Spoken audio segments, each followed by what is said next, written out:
In an era defined by the relentless advancement of technology, the digital realm has become an integral part of our daily lives, transforming the way we communicate, work, conduct business. But with this remarkable progress also comes a challenge: the ever-evolving landscape of cyber threats and cybersecurity issues.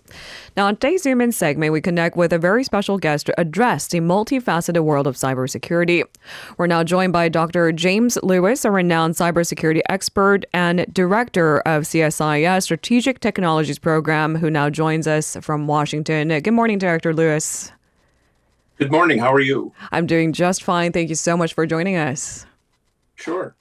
Can we start off with China? We came across several articles where you mentioned that China is just as threatening as North Korea when it comes to cybersecurity. And just this week, in fact, we saw China's alleged attempt to manipulate public opinion on Korea's major internet portal, Taum. That was during the Korea-China football match at the Asian Games in Hangzhou. That damage was minimal in this case because, as you can see, not a lot was at stakes there. It's a football match. It was kind of obvious that something was a little bit off, but the implications are very concerning. So in what areas does China pose serious cyber threats? I think there are basically two for Korea, the Republic of Korea. The first is the Chinese have for years been the world's leaders in cyber espionage for commercial purposes. And certainly some of your big tech companies, many of your financial institutions have all been visited by the Chinese looking for intellectual property they can take. Number one, espionage. Number two, in 2016, when the Russians interfered with the US elections, the Chinese were really interested and they started studying it.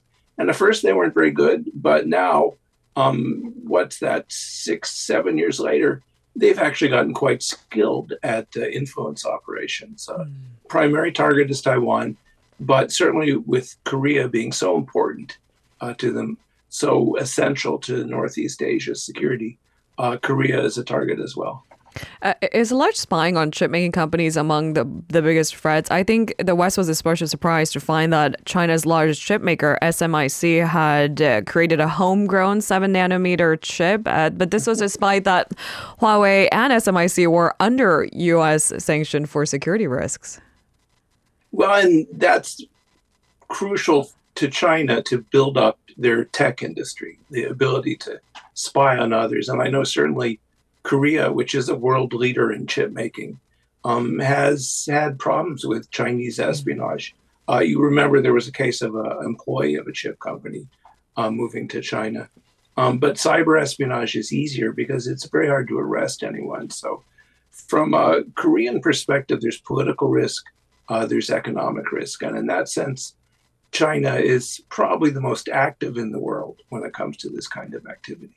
And it seems that because we have an important election coming up next spring, the general elections, it's important to note just how much influence either China or Russia can have on South Korean public's opinion. You've previously mentioned that both of those countries will undoubtedly attempt to meddle in the elections, and you'd be surprised if they didn't. Could you elaborate on that comment first? Certainly. There is no penalty for doing bad things in cyberspace, right? So why would you stop? You can get away with it, and that's true for North Korea and Iran as well. But the Russians are pleased with the uproar they created in 2016. They're bound to try again. The Chinese have begun interfering in other elections, most notably an upcoming election in Taiwan. Korea is so important to the region that they are bound to turn their attention to it. They're bound to try some of their new tricks. They enjoy it. There's no penalty, and you're important. Sounds like a good solution set to me. But Director Lewis, I do wonder, what does election meddling get for any of those countries beyond creating noise and chaos? Well, that's a good question. And so a lot of the analysis of the 2016 Russian effort in the U.S. suggests that the effect was overstated. Let's wait and see how the Chinese do in Taiwan with the upcoming Taiwanese elections. I think they're a little more subtle than the Russians. Okay. They have a lot more money to spend on this than the Russians. But you're right. We don't want to become paranoid. but we do want to be aware that it's something they'll try. And later on, I know we'll talk about artificial intelligence, but you'll be able to use, if you're China or Russia, new technologies that will make seamless, seemingly native interventions, fake news, fake films, fake videos, fake interviews. So it's going to be an exciting time for Korea. And that's with a hint of sarcasm. But you're right. It may just become increasingly more difficult to discern the real thing from the fake, and that's probably the most concerning aspect. Where maybe regulations required, more watchdogs need to be mindful. Can we also discuss North Korea? Latest reports show that the reclusive regime earns nearly half of its foreign currency income from cyber attacks. That's a daunting amount. Some experts even conclude that North earns 5% of its total national income from cyber crimes on cryptocurrency and other targets, and attacks have apparently sharply risen since 2018. Can you tell us more about this and the evolving cyber threats of North Korea? Yeah, it's a great topic. And I've seen those figures on the contribution of hacking to North Korea's GDP. They're astounding. But there's some evidence that they might be right, which is surprising. But North Korea has been in the hacker business for a long time. It's an outgrowth of the criminal activities they've been using for decades to support the regime, really to support the WMD, the weapons of mass destruction programs, and to support the lifestyles of the rich and famous in North Korea. So they like crime. They've turned to hacking as a good way to do it. When you might remember about 10 years ago, there were a number of incidents in Seoul. A newspaper was hacked, a bank was hacked. They were relatively minor. They were disruptive, but they didn't cause a lot of damage. Since that time, North Korea has improved, and they have probably thousands of people whose job is to hack, to steal money. And cryptocurrencies have been a godsend to them. Last year was a bumper year for North Korea when it comes to cryptocurrency. They made close to $1.6 billion. That's probably where the 5% figure comes from. So this is the gift that keeps on giving. There's no penalty. It's something they're good at, and they've worked to improve their skills. It's quite a valuable contributor to both their WMD programs and to their overall economy, which God knows could use the help. Dr. Lewis, I know you're not a crypto expert, but I remember one expert telling me in passing that's difficult for North Korea to use the cryptocurrency because the money is tainted. Is it difficult for North Korea to cash out? And also building on that premise, how do you assess North Korea's hacking and other cyber operation capabilities today? Does it pose a bigger threat to South Korea and the United States? Well, I'll do that last one first because, yes, it poses a bigger threat. The North Koreans continue to practice. It's interesting because they've turned more of their attention to traditional cyber espionage, looking at Korean critical infrastructure, looking at government documents, government personnel. I saw one report that said that one of the reasons Korea hacks is that Kim wants to know what the world thinks of him. Hard to believe. But they've gotten much better at espionage in the intervening decade. On monetizing the fruit of their crimes when it comes to cryptocurrency. That's a problem for everyone. And so the Russians, other criminal groups have spent a lot of time trying to think, how do they make money out of it? And they are good at doing it. So yes, it's difficult, but there's ways around it. And I think that's the most important thing. Now, I'll just say as a footnote, it's also a vulnerability. And the FBI here in the US, when it comes to American victims of cybercrime, usually Russian gangs, are the culprits. They've been able to disrupt some of the efforts to monetize the proceeds of the theft. So that could be a lesson for South Korea. But the North Koreans probably don't get 100% of what they steal, but they certainly get a lot.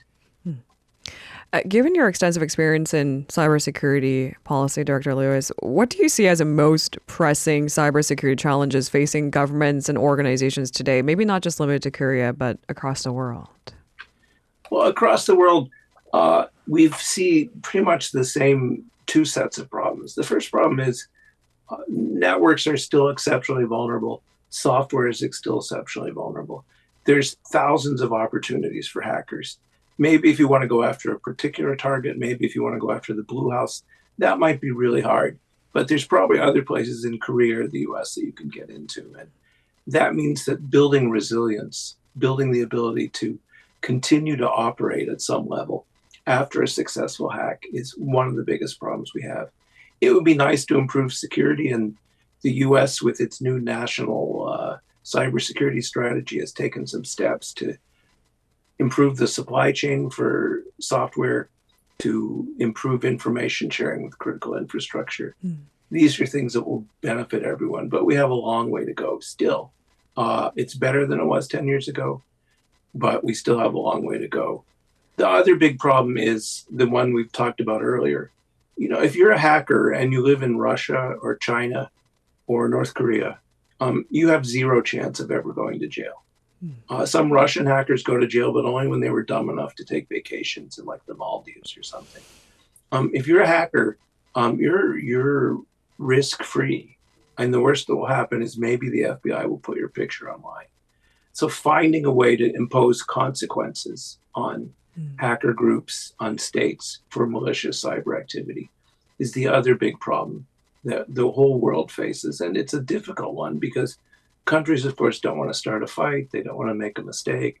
They don't want to blame someone for something they didn't do.